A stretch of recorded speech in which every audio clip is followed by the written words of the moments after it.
우리가 예수의 피를 힘입어 성소에 들어갈 담력을 얻었나니 우리가 마음의 뿌림을 받아 악한 양심으로부터 벗어나고 몸은 맑은 물로 씻음을 받았으니 참 마음과 온전한 믿음으로 하나님께 나아가자.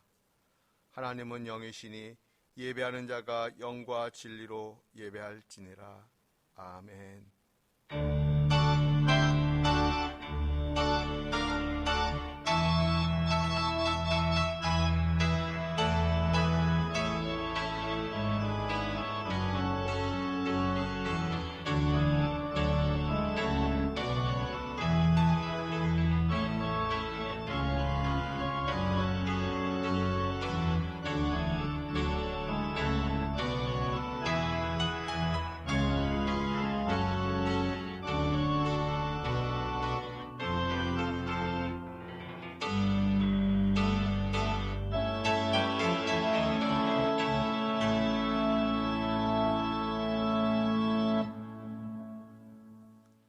하나님 감사합니다. 죄악 중에서 영원히 죽을 수밖에 없는 저희를 구원하여 주셨습니다. 성부 하나님께서 독생자를 보내주셨고 성자 예수님께서 죄 없는 몸으로 십자가를 지시고 성령 하나님께서 이 모든 것을 깨닫게 해주심으로 오늘 저희가 이렇게 구원받은 백성이 되었습니다. 그리고 하나님 앞에 나아가 예배드리는 하나님의 자녀가 되었습니다. 삼위일체 하나님께서만 홀로 영광 받으시고 우리 모두에게 다시 한번 넘치는 은혜와 사랑을 베풀어 주시옵소서. 예수님의 십자가 사랑이 더욱 깊어지는 사순절 기간이 되게 하여 주시옵소서. 예수님의 이름으로 기원하옵나이다. 아멘. 성시교독은 124번입니다.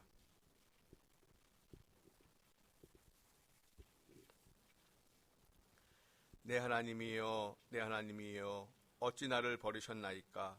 어찌 나를 멀리하여 돕지 아니하시오며 내 신음소리를 듣지 아니하시나이까? 내 하나님이여, 내가 낮에도 부르짖고 밤에도 잠잠하지 아니하오나 응답하지 아니하시나이다. 이스라엘의 찬송 중에 계시는 주여, 주는 거룩하시니이다. 우리 조상들이 주께 의뢰하고 의뢰하였으므로 그들을 건지셨나이다. 그들이 주께 부르짖어 구원을 얻고 주께 의뢰하여 수치를 당하지 아니하였나이다. 나를 멀리하지 마옵소서. 환난이 가까우나 도울 자 없나이다. 악한 무리가 나를 둘러 내 수족을 찔렀나이다. 내가 내 모든 뼈를 셀 수 있나이다. 그들이 나를 주목하여 보고 내 겉옷을 나누며 속옷을 집이 뽑나이다. 여호와여, 멀리하지 마옵소서. 나의 힘이시여, 속히 나를 도우소서. 나를 사자의 입에서 구하소서. 주께서 내게 응답하시고 들소의 뿔에서 구원하셨나이다. 내가 주의 이름을 형제에게 선포하고 회중 가운데서 주를 찬송하리이다. 여호와를 두려워하는 너희여, 그를 찬송할지어다. 야곱의 모든 자손이여, 그에게 영광을 돌릴지어다. 너희 이스라엘 모든 자손이여, 그를 경외할지어다. 아멘. 참회의 기도를 드립니다. 하나님, 이런저런 뉴스에 언급되어지는 사건들처럼 우리의 모습을 생각하면 그런 뉴스들과 별반 다를 것이 없을 정도로 저희들의 모습 너무나도 더럽고 추하고 악합니다.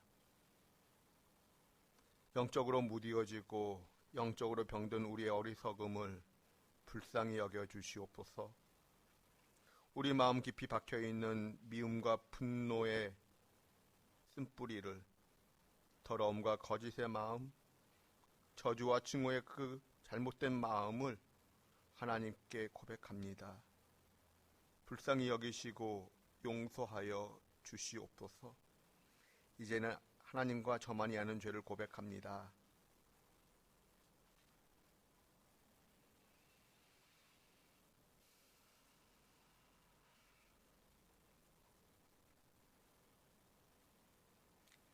이사야 54장 8절 말씀입니다. 내가 넘치는 진노로 내 얼굴을 내게서 잠시 가렸으나 영원한 자비로 너를 긍휼히 여기리라.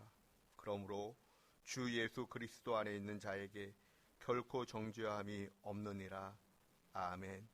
이제는 우리의 신앙을 한 목소리로 고백하오니 나는 전능하신 아버지 하나님 천지의 창조주를 믿습니다. 나는 그의 유일하신 아들 우리 주 예수 그리스도를 믿습니다. 그는 성령으로 잉태되어 동정녀 마리아에게서 나시고 본디오 빌라도에게 고난을 받아 십자가에 못 박혀 죽으시고 장사된 지 사흘 만에 죽은 자 가운데서 다시 살아나셨으며 하늘에 오르시어 전능하신 아버지 하나님 우편에 앉아 계시다가 거기로부터 살아있는 자와 죽은 자를 심판하러 오십니다. 나는 성령을 믿으며 거룩한 공교회와 성도의 교제와 죄를 용서받는 것과 몸의 부활과 영생을 믿습니다. 아멘. 자리에 앉으셔서 찬송가 80장 찬송하겠습니다.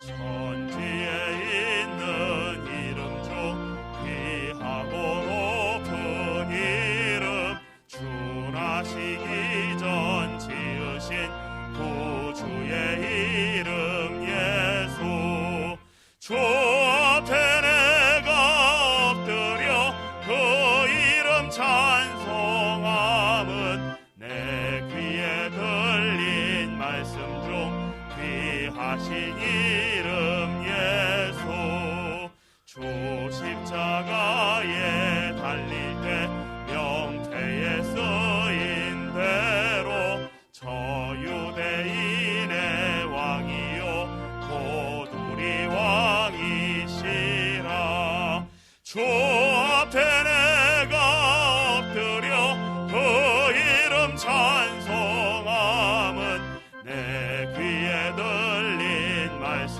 중 귀하신 이름 예수 지금도 살아 계셔서 언제나 하시는 일 나 같은 죄인 부르사 참 소망 주시도다 주 앞에 내가 엎드려 그 이름 찬송함은 내 귀에 들린 말씀 중 귀하신 이름 예수 주 예수께서 영원히 어제나 오르리나 그 이름으로 우리에게 참 복을 내리신다 주 앞에 내가 엎드려 그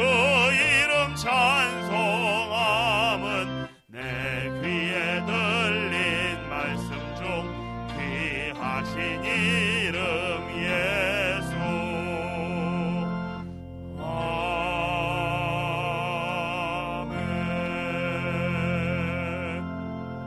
아멘. 하나님 감사합니다. 광야 같은 이 세상 나그네의 삶을 살아가는 동안 언제나 우리를 눈동자처럼 보호하시고 광풍과도 같은 환난 중에도 우리들 심중의 시선을 하나님께로 향하게 하셔서 복되고 거룩한 예배의 자리로 인도해 주시니 감사합니다. 자비하신 하나님 아버지, 동서남북이 다 가로막힌 후에야 허공을 바라보며 탄식하는 어리석은 존재가 바로 우리였음을 고백합니다. 육신의 정욕과 안목의 정욕, 이생의 자랑만으로 가득했던 존재가 바로 우리였음을 고백합니다. 우리의 머리카락 수까지 헤아리시며 모르실 것이 없으시니 연약하고 우둔한 우리를 부디 불쌍히 여기시어 우리가 그동안 알고 지은 죄와 모르고 지은 모든 죄를 용서하시고 이 순간 우리를 거듭나도록 맑게 씻어 주시옵소서. 은혜로우신 하나님 아버지, 우리는 하나님께서 거처 삼으신 백성이요 예수 그리스도의 이름으로 부여받은 아버지의 자녀이자 상속자임을 믿습니다. 우리로 하여금 아버지의 자녀답게 그 권세에 힘입어 담대하게 광야의 삶을 살아낼 수 있도록 함께하여 주시옵소서. 우리를 지으시고 여기에 보내신 이가 아버지임을 믿기에 우리가 하루하루를 살아내야 하는 이유를 잊지 않게 하시고 우리가 설정하는 삶의 목적이 아니라 아버지께서 작정하신 목적대로 우리의 삶을 주관하여 주시옵소서. 그 목적이 이끄는 삶만이 거룩한 삶이요 하나님께서 동행하시는 삶임을 우리 각자의 삶의 자리에서 보여주시고 기쁨과 감격으로 간증케 하여 주시옵소서. 사랑의 하나님, 이 드림 공동체를 통하여 예수 그리스도의 십자가 보혈로 다시 태어나 본향집을 향해 가는 믿음의 형제들을 만나게 하시니 감사합니다. 나눌수록 더욱 충만해지는 사랑만이 이곳에 가득하길 원합니다. 이 드림교회가 하나님 사랑의 진정한 통로이자 영성의 저수지이길 원합니다. 사순절을 지나며 긍휼함이 더욱 깊어지고 부활의 진정한 의미와 영광에 함께 감격하는 우리로 만들어 주시옵소서. 이 교회 역시 하나님께서 작정하신 목적이 이끄는 길로만 나아갈 수 있도록 인도하여 주시옵소서. 복음 전파의 소명을 받들어 영적 전투의 선봉에 서 있는 박용균 담임 목사님과 교역자님들을 보호하여 주시고 강건하게 하여 주시옵소서. 때를 따라 도우시는 하나님의 손길로 말씀을 준비하고 전할 때 성령의 임재를 모두가 확인할 수 있도록 역사하여 주시옵소서. 자비로우신 하나님, 우리 중에 몸과 마음이 아픈 이가 있습니다. 치유의 은혜를 베풀어 주시옵소서. 경제적으로 어려움에 처한 가정이 있습니다. 만나를 내려 주시어 그 결핍을 채워 주시옵소서. 소통의 문제로 고통을 겪고 있는 형제가 있습니다. 만남의 복을 허락하시어 형통케 하여 주시옵소서.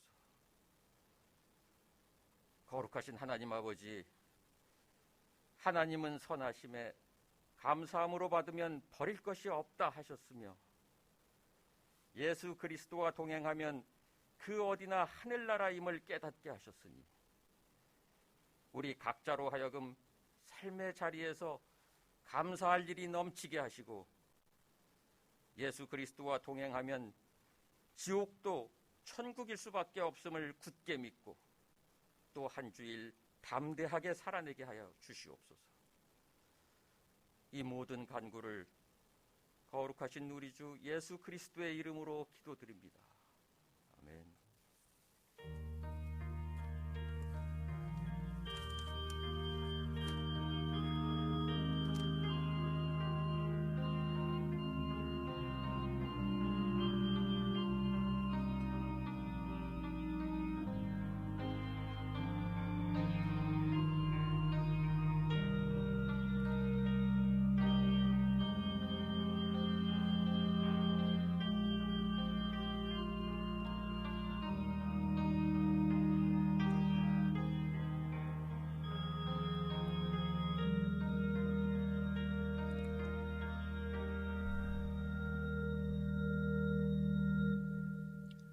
하나님의 말씀은 여호수아 6장 2절에서 5절입니다. 교도가도록 하겠습니다. 여호와께서 여호수아에게 이르시되 보라, 내가 여리고와 그 왕과 용사들을 네 손에 넘겨 주었으니 너희 모든 군사는 그 성을 둘러 성 주위를 매일 한 번씩 돌되 엿새 동안을 그리하라. 제사장 7은 7 양각 나팔을 잡고 언약궤 앞에서 나아갈 것이요 7째 날에는 그 성을 7번 돌며 그 제사장들은 나팔을 불 것이며 제사장들이 양각 나팔을 길게 불어 그 나팔 소리가 너희에게 들릴 때에는 백성은 다 큰 소리로 외쳐 부를 것이라. 그리하면 그 성벽이 무너져 내리리니 백성은 각기 앞으로 올라갈지니라 하시매. 아멘.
올해 들어와서 저의 마음 한켠에 계속 남아있는 질문이 하나 있습니다.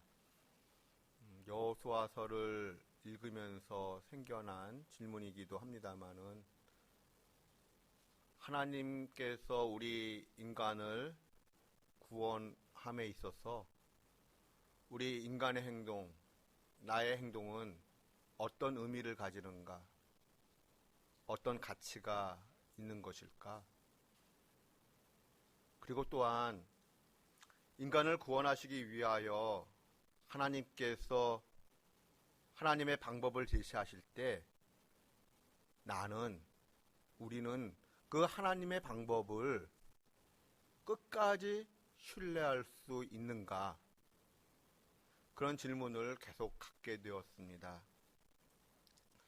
지난 주간에도 여호수아 1장부터 6장을 이렇게 반복하면서 읽는 가운데 하나님께서 우리에게 그리고 저에게 반복해서 질문하고 계시다라는 것을 깨닫게 되었습니다. 하나님의 속마음이라고 해야 할까요? 여호수아 1장에서부터 계속 저의 눈에 보이는 하나님의 질문이 있었습니다. 하나님께서, 그러니까 하나님 입장에서 볼 때 나는 너를 구원하는 여호와 하나님이시다. 하나님이 너를 구원한다는 것을 정말로 믿는다면 너는 내가 제시하는 방법을 그대로 따르고 순종할 수 있겠느냐? 그 질문을 계속하고 계시다라는 생각을 하게 되었습니다.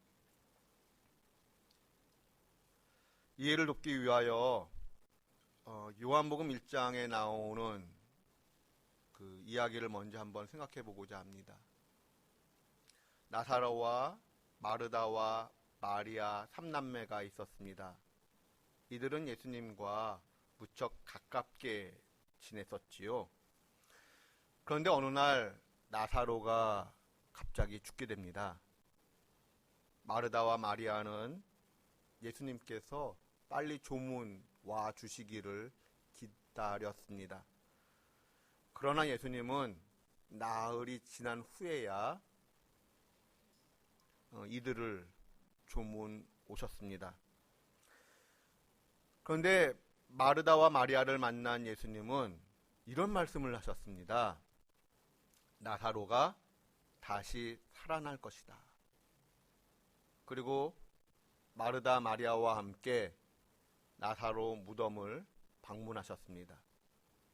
그리고 말씀하셨습니다. 이 돌을, 무덤 문을 막고 있는 이 돌을 옮겨 놓아라. 그러자 마르다가 말을 합니다. 예수님, 죽은 지가 나흘이 지나서 벌써 냄새가 납니다.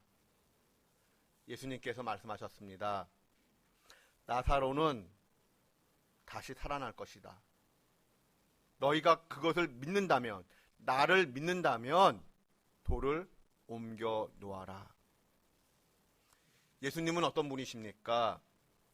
죽은 자도 살려내시는 분이십니다. 생명 없는 자에게도 생명을 부여하시는 능력을 갖고 계십니다. 그런 능력을 갖고 계신 분이라고 한다면 무덤 입구를 막고 있는 생명 없는 돌, 그 생명 없는 돌을 치우는 것은 예수님의 입장에서 정말 아무것도 아닙니다. 그럼에도 불구하고 예수님께서 말씀하셨습니다. 너희가 그 돌을 옮겨 놓아라. 예수님의 입장에서 볼 때 죽은 자도 살리시는 그 능력으로 돌을 못 굴려내시겠습니까?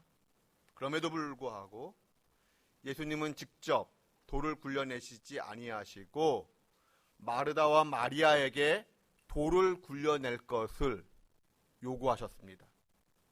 왜일까요? 돌을 굴려 옮기면 정말 죽은 자가 다 살아나기 때문일까요? 결코 아닙니다. 돌을 옮긴다고 해서 죽은 자가 결코 살아나는 일은 없습니다. 그러나 중요한 것은 예수님께서 돌을 옮기라고 말씀하셨다는 것입니다. 나사로가 살아날 것이기 때문에 예수님의 그 말씀을 믿는다면 그 말씀을 믿는 증표로서 돌을 옮기라는 것입니다. 마르다와 마리아가 사람들과 함께 돌을 굴려 옮겼습니다. 그러자 어떻게 되었습니까? 하나님께서 일하셨습니다. 죽은 자를 살려내셨습니다. 돌을 굴리는 순종을 통하여 죽은 나사로가 다시 살아나는 기적을 눈으로 목도합니다. 여러분, 죽은 자도 살려내시는 예수님의 능력이라고 한다면 돌을 굴려내는 것 예수님께는 식은 죽 먹기입니다. 아니, 마르다와 마리아가 돌을 굴리지 아니한다 할지라도 예수님은 예수님의 방법으로 나사로를 밖으로 나오게 하실 수 있습니다. 나사로로 하여금 그 무덤을 막고 있던 돌을 밀어내게 하실 수도 있습니다. 또 지진을 일으켜서 돌을 옮기도록 만드실 수도 있습니다. 예수님이 직접 돌을 밀어내실 수도 있었겠지요. 그러나 예수님은 그러한 방법을 사용하지 아니하시고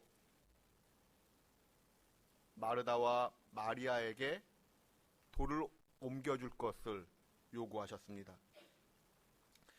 마르다와 마리아가 돌을 굴리든 돌을 굴리지 않든 예수님의 입장에서는 별 의미가 없습니다. 그러나 마르다와 마리아가 예수님의 말씀에 순종하는 그 순종의 모습을 보시고 그 믿음의 행위를 보시고 하나님은 나사로를 밖으로, 무덤 밖으로 걸어 나오게 하셨습니다. 여기서 질문해 봅니다. 마르다와 마리아가 돌을 굴렸기 때문에 나사로가 살아난 것이다 라고 과연 말할 수 있을까요? 없습니다. 하나님의 구원 사건에 있어서 인간의 행위란 바로 이런 것입니다. 하나님께서 분명 우리 인간의 믿음의 고백, 믿음의 행위를 사용하십니다. 그러나 하나님의 구원은 결코 인간의 행위에서 근거하지 않습니다. 우리가 이것을 잊지 말아야 합니다. 출애굽기에 나오는 출애굽은 우리의 구원을 상징하는 대표적 사건입니다. 이스라엘 백성들이 애굽을 탈출할 때 우리가 아는 바와 같이 홍해가 갈라졌습니다. 어떻게 해서 갈라지게 되었습니까? 출애굽기 14장을 보시면 하나님께서 모세에게 말씀하셨습니다. 너의 손을 내밀어 바다를 가리키라고.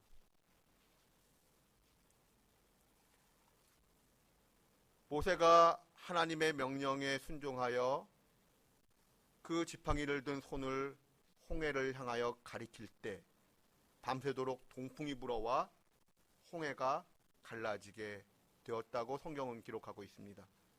그렇다면 여기서 한번 질문해 봅니다. 만약에 말입니다. 모세가 지팡이를 든 그 손을 바다 위를 향하여 내밀지 않았다면 홍해는 갈라졌을까요? 갈라지지 않았을까요?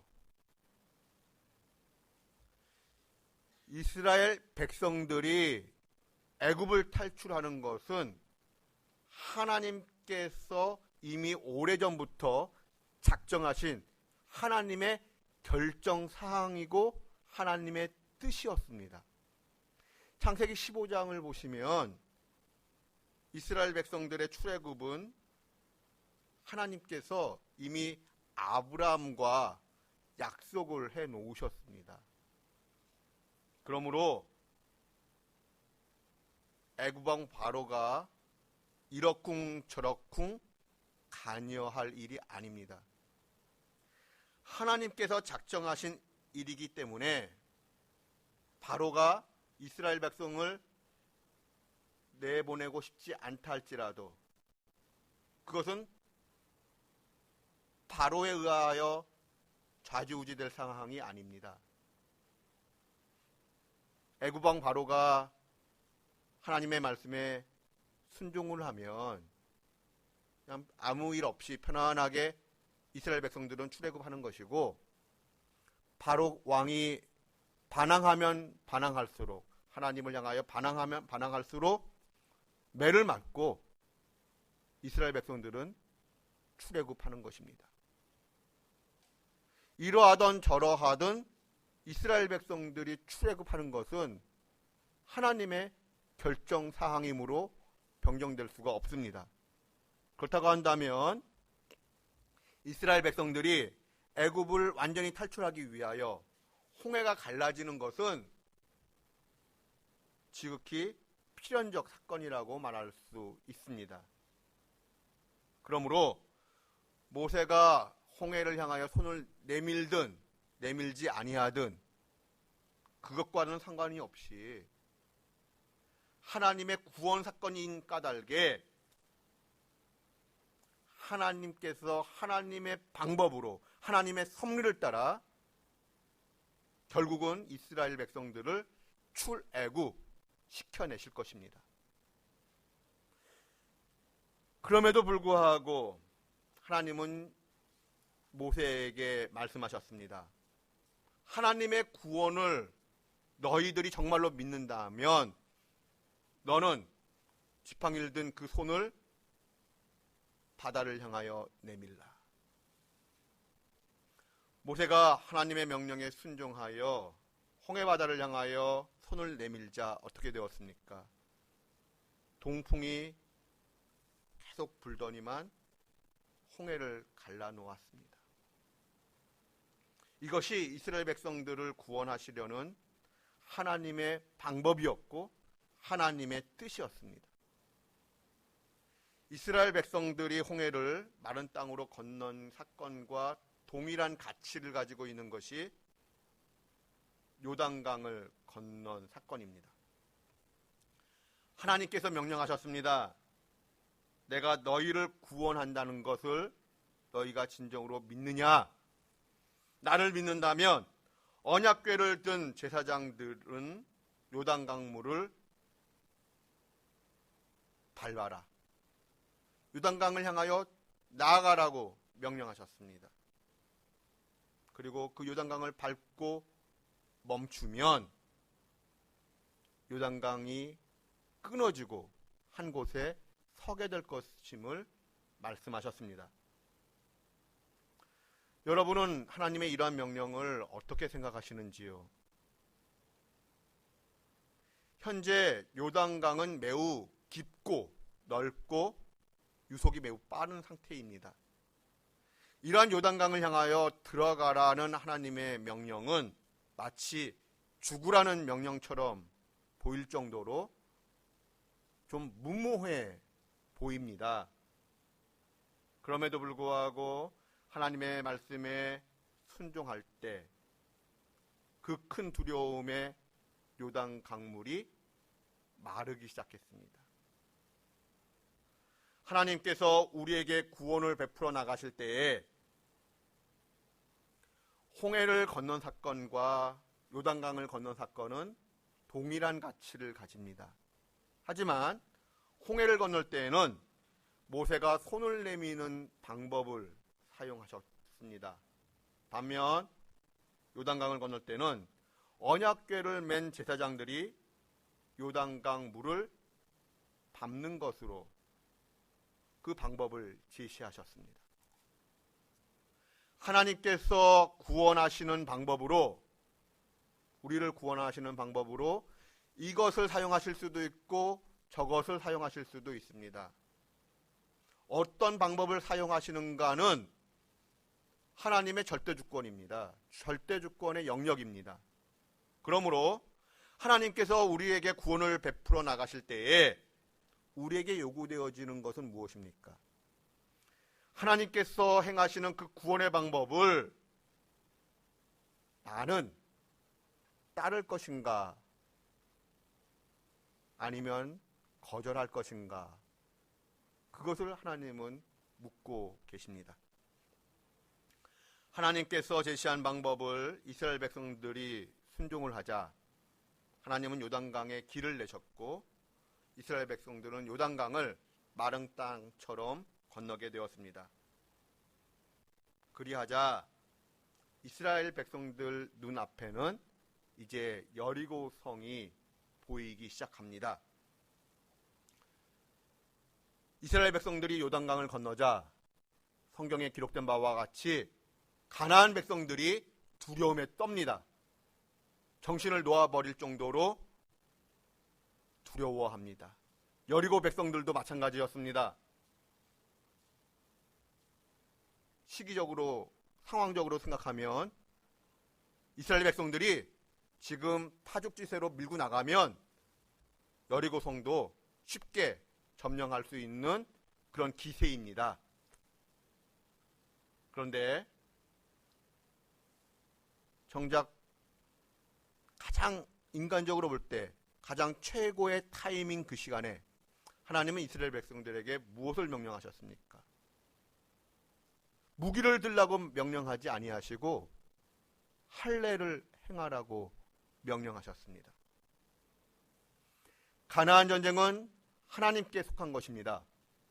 군사의 수나 무기의 우열에 따라 전쟁의 승패가 결정되지 않습니다. 하나님이 함께 하시는가, 함께 하지 아니하시는가가 전쟁의 승패를 결정합니다. 그러므로 전쟁의 타이밍도 하나님이 결정하시고 전쟁의 승리 방법도 하나님께서 결정하십니다. 여호수아 5장은 전쟁의 타이밍을 하나님께서 결정하신다라는 것을 너는 인정하고 따를 것이냐를 묻고 계십니다. 여호수아 6장의 말씀은 전쟁의 승리 방법을 하나님께서 결정하신다라는 것을 너는 인정하고 따를 것인가를 저와 여러분에게 묻고 계십니다. 여호수아 5장은 어떤 상황입니까? 적군과 대치하며 전쟁을 앞두고 있는 상황입니다. 이스라엘 백성들 앞에는 여리고 성, 여리고의 군사들이 무장하고 있습니다. 이스라엘 백성들 뒤에는 물살이 센 요단강이 흐르고 있습니다. 지금 여리고 백성들이 위치한 곳은 여리고 평지입니다. 몸을 숨길 수 있는 지형지물이 없는 그러한 평지라는 것입니다. 그러한 곳에서 할례를 행한다는 것, 인간적으로 볼 때 백기투항과 같습니다. 나 죽이시오 라고 말하는 것과 별반 다를 바가 없습니다. 그러므로 여리고 평지에서 하나님의 말씀에 순종하여 할례를 행할 수 있는가라는 것은 앞으로 살아가는 날 동안 모든 일정에 있어서, 모든 순간순간에 있어서 하나님만을 신뢰할 것인가를 하나님은 묻고 계신 것입니다. 하나님을 온전히 믿는다면 가나안 전쟁이 하나님께 속한 것이고 하나님께서 가나안 땅을 주실 것이다라는 것을 확신한다면 인간적인 타이밍을 논하지 말고 할례를 받으라는 것입니다. 이스라엘 백성들은 인간적인 상식을 내어놓고 하나님의 말씀을 따라 순종하여 할례를 받습니다. 그러자 어떻게 되었습니까? 이스라엘 백성들이 할례를 받는 모습을 뻔히 보면서도 하나님이 어떻게 만드셨는가 하면 여리고 군사들이 움직이지 못하도록, 꼼짝 못하도록 만드셨습니다. 하나님께서 이스라엘 백성들을 안전하게 지키시고 보호하셨던 것입니다.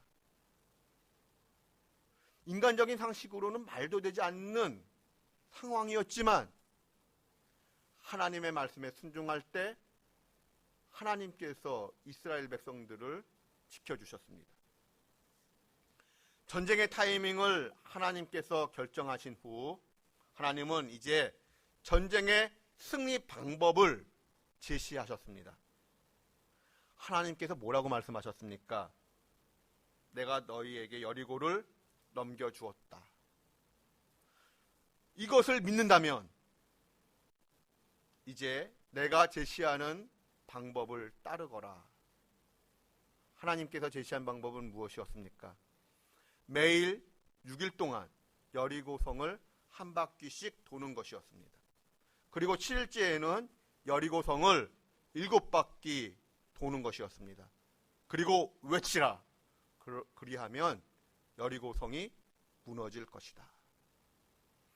하나님의 명령은 인간의 상식으로 볼 때에 매우 비합리적인 명령으로 보입니다. 전쟁의 전략 전술로는 말도 되지 않는 전술입니다. 그럼에도 불구하고 이스라엘 백성들은 하나님을 신뢰할 까닭에 하나님의 말씀을 믿고 그대로 따릅니다. 그러자 어떻게 되었습니까? 여리고성은 하나님의 방법을 따라 무너지고 말았습니다. 하나님께서 계속 반복하여 질문하시고 반복하여 훈련시키시는 모습이 있다라는 생각을 해보았습니다. 하나님께서 행하시는 구원을, 그 구원의 방법을 너희가 진정으로 믿는다면 하나님이 요구하시는 그 방법을 너는 따를 수 있겠니? 그것이 인간의 상식에 벗어난다 할지라도, 인간의 틀에 벗어난다 할지라도 하나님이 말씀하신 것이기에, 하나님께서 명령하신 방법이기에 너는 그것을 믿고 따를 수 있겠니? 그것을 지금 묻고 계십니다. 순종할 수 있을 것이냐? 그렇다면 하나님은 왜 그 질문을 계속 반복하시는 것일까요? 무엇을 위하여 지금 반복 훈련을 이스라엘 백성들에게 시키고 계시는 것일까요? 설교를 시작하면서 질문했었습니다. 인간을 구원하시기 위하여 하나님께서 요구하시는 하나님의 방법을, 하나님의 구원 방법을 우리는 끝까지 믿고 따를 수 있는가? 이스라엘에서 그 요단강은 나름 꽤 깁니다. 뱀처럼 꾸불꾸불하며 상당히 긴 거리를 가지고 있습니다. 그런데 이스라엘 백성들이 가나안 입성을 앞두고 건넜던 요단강의 위치는 그 긴 요단강 가운데 여리고 근처의 요단강입니다. 왜 하필이면 여리고 근처의 요단강일까요? 여리고 근처의 요단강이 오늘날 우리에게 주는 상징성은 무엇입니까? 여리고 근처의 요단강이라 함은 예수님께서 공생애를 시작하면서 세례를 받으신 장소를 이야기합니다. 더욱이 여호수아의 이름의 뜻은 구원이고 예수님의 이름도 구원입니다. 예수님의 이름이 여호수아로부터 시작이 되지요. 여호수아가 여리고 근처 요단강을 건너므로써 이스라엘을 가나안으로 이끌었듯 예수님은 여리고 근처 요단강에서 세례를 받으심으로써 본격적인 인류 구원의 사역을 시작하셨습니다. 그리하여 우리를 참된 가나안 땅인 하나님 나라로 인도하셨습니다. 그러므로 요단강을 건넌 사건의 전후의 일들은 우연히 일어난 일들이 아니라 예수님을 예표하는 상징적 사건들입니다. 그리고 우리의 구원을 상징하는 사건들입니다. 여호수아서를 통하여 하나님께서 계속 반복하여 질문하고 계셨습니다. 너는 나의 구원의 방법, 하나님이 제시하시는 구원의 방법을 믿고 따를 수 있겠느냐? 그 방법이 인간의 어떤 틀을 벗어난다 할지라도, 인간의 상식을 벗어난다 할지라도 하나님이 제시하시는 구원의 방법을 너는 아멘으로 따를 수 있겠느냐?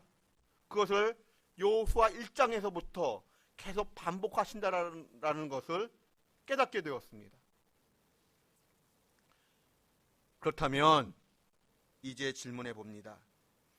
절대 주권자 하나님께서 우리 인류를 구원하시기 위하여 마지막으로 선택하신 구원의 방법은 무엇입니까? 우리 히브리서 1장 1절 말씀을 다 함께 봉독합니다. 옛적에 선지자를 통하여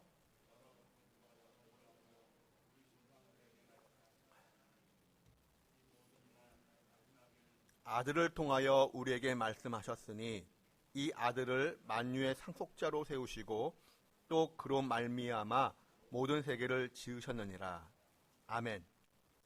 죄에 점령당한 인간을 구원하시기 위하여 하나님께서 선택하신 마지막 방법은 예수 그리스도십니다. 하나님께서 우리를 구원하시기 위하여 선택하신 마지막 방법은 예수 그리스도시고 예수 그리스도의 십자가의 죽음이었습니다. 그러므로 절대주권자 하나님께서 우리를 구원하시기 위하여 하나님께서 선택하신 방법인 예수 그리스도와 그 십자가의 죽음에 대하여 피조물인 인간이 왜 십자가만이 구원의 길이냐라며 의문을 제기하고 논쟁을 하는 것은 하나님 보시기에 참으로 가소로운 일입니다.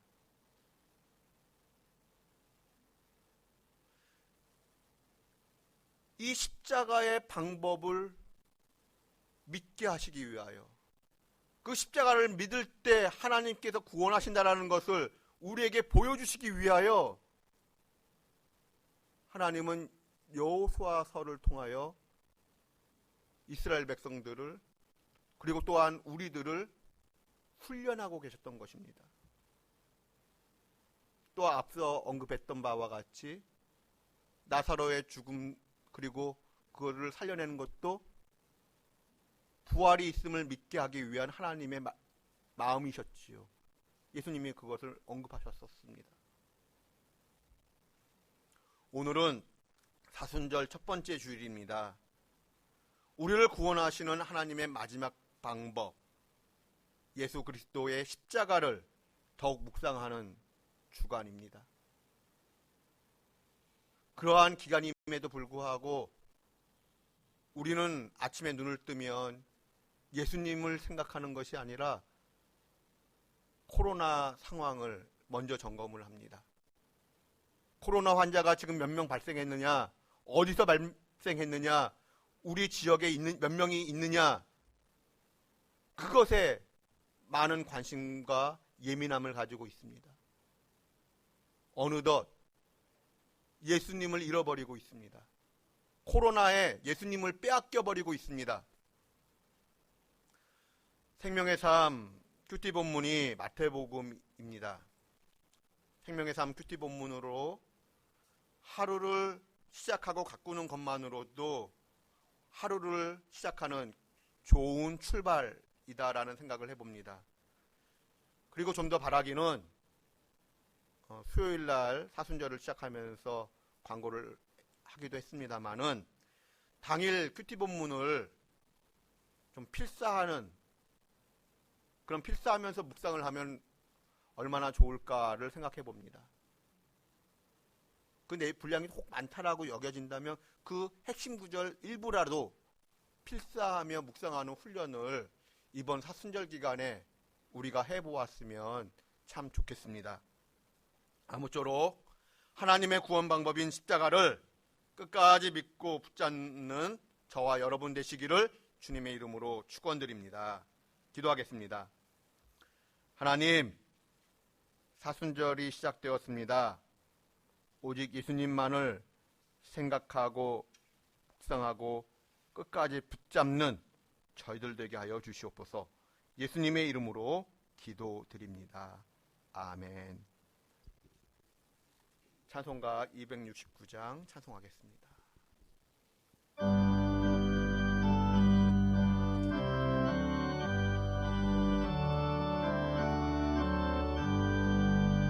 그 참혹한 십자가에 표 달려 흘린 피 샘물같이 늘 흘러서 죄 씻어 주시네. 값없어도 달아와서 내 죄를 고하면 흰 눈보다 더 희도록 참 성결 얻으리. 나 믿노라 그 보혈 공로를 흠없어도 피 흘리사 날 구원하셨네.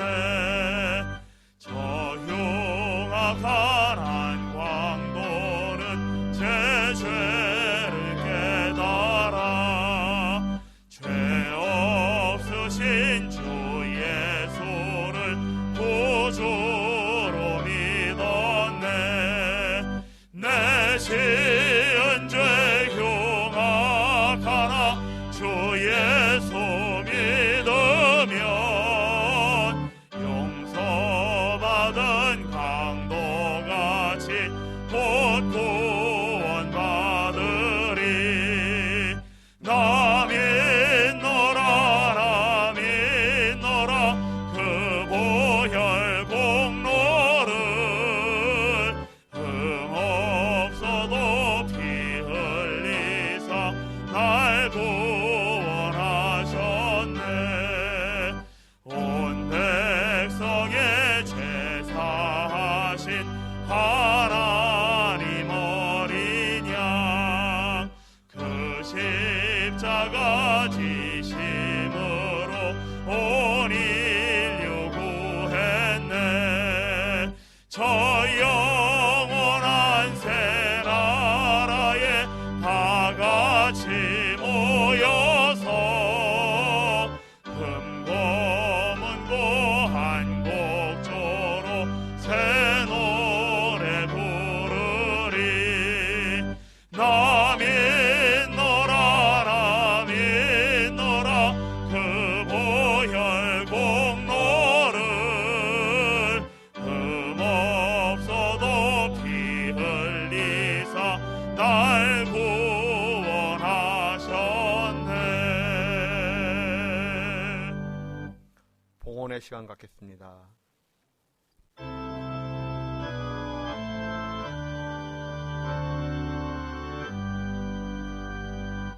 모든 것이 주께로부터 왔으니 이 예물을 주께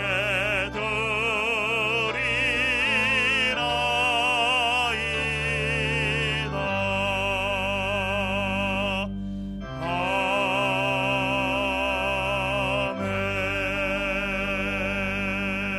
아멘. 하나님 감사합니다.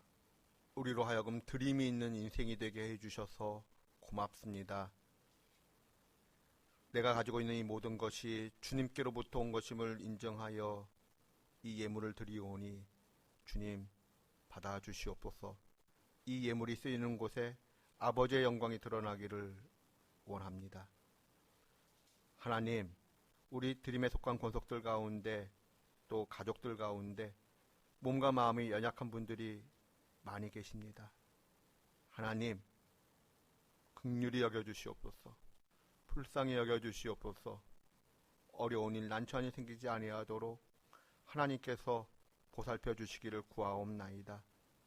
하나님, 우리 드림에 속한 권속들 해외에 있든지 지방에 있든지 또 군에 있든지 어느 곳에 있든지 그 있는 곳에서 하나님을 향한 예배자 되게 하여 주시고 하나님의 돌보심을 받는 하나님의 백성들 되게 하여 주시옵소서.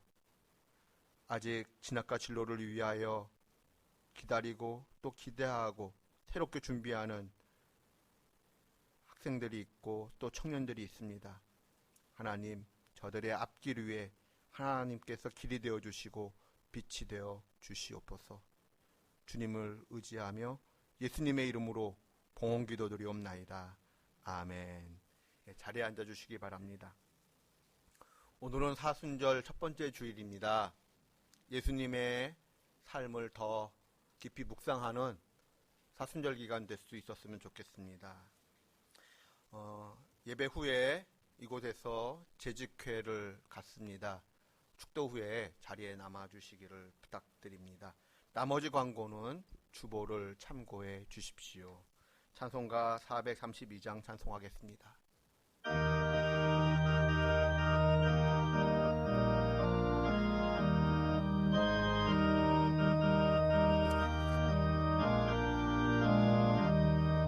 큰 물결이 설레는 어둠바다 저 등대의 불빛도 희미한데 이 풍랑의 배 저항해하는 이 작은 배 사공은 주님이라.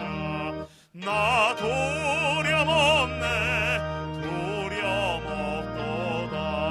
주 예수님 늘 깨어 계시도다. 이 흉흉한 바다를 다지라면 저 소망의 나라에 이르리라.